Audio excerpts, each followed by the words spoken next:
le mode opératoire, c'est que la dette oblige les États à vendre les services publics aux acteurs privés, riches, qui ont fait élire les élus et qui sont en train de se faire renvoyer l'ascenseur par leur... C'est des parrains, c'est une mafia, une vraie mafia avec des malfaiteurs en bande, où vous avez les riches qui font élire les élus et qui ensuite se font brader à vil prix les services publics pour les transformer les assurances sociales, transformer les assurances de retraite en centres de profit.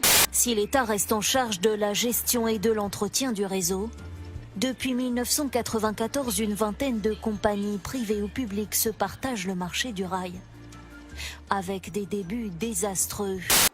Regardez les transports, et ils ont des accidents, c'est une catastrophe, et pourtant les transports coûtent la peau du dos. Les accidents se multiplient. Plus de 70 morts entre 1995 et 2005. Une sécurité défaillante, conséquence directe de la privatisation selon cet expert. Ils vont coûter beaucoup plus cher une fois que ça va devenir centre de profit. Tous les prix vont augmenter, on sera moins bien traité, les services seront moins bons, ils coûteront plus cher. Regardez les services de santé en Angleterre privatisés par cette épouvantable Thatcher. Regardez les services de santé, ils sont épouvantablement chers et ils sont mal soignés. Ils viennent se soigner en France. Tous ces accidents étaient dus au bouleversement créé par la privatisation et la fragmentation du rail. Après ces accidents, on a retenu la leçon. Beaucoup d'argent a été dépensé pour assurer la sécurité. Aucun mort depuis 10 ans. Un record pour le pays. Pourtant, les critiques à l'encontre des opérateurs ferroviaires ne cessent de se multiplier. Je vérifie quand je me lève et même parfois avant de sortir de mon lit. Parfois les trains sont annulés. Je ne veux pas me lever trop tôt pour m'apercevoir à la gare que mon train n'est pas là et attendre 30 minutes pour rien. Nous-mêmes, nous défendons ce système-là. Mais il faut juste arrêter ça, arrêtons-nous, c'est la Boétie. Le pouvoir n'est possible, les tyrans ne sont possibles que parce que nous les soutenons. Soyez résolus de ne plus servir et vous voilà libres.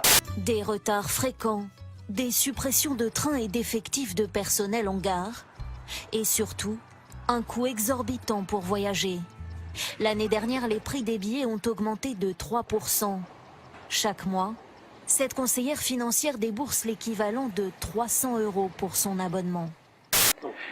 À chaque fois, c'est des centres de profit, c'est une catastrophe. Mais le libéralisme, c'est une catastrophe. Le libéralisme, c'est une ruine.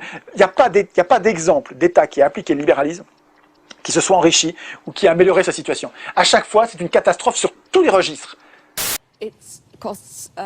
J'achète un ticket pour le mois et je le paye 270 livres.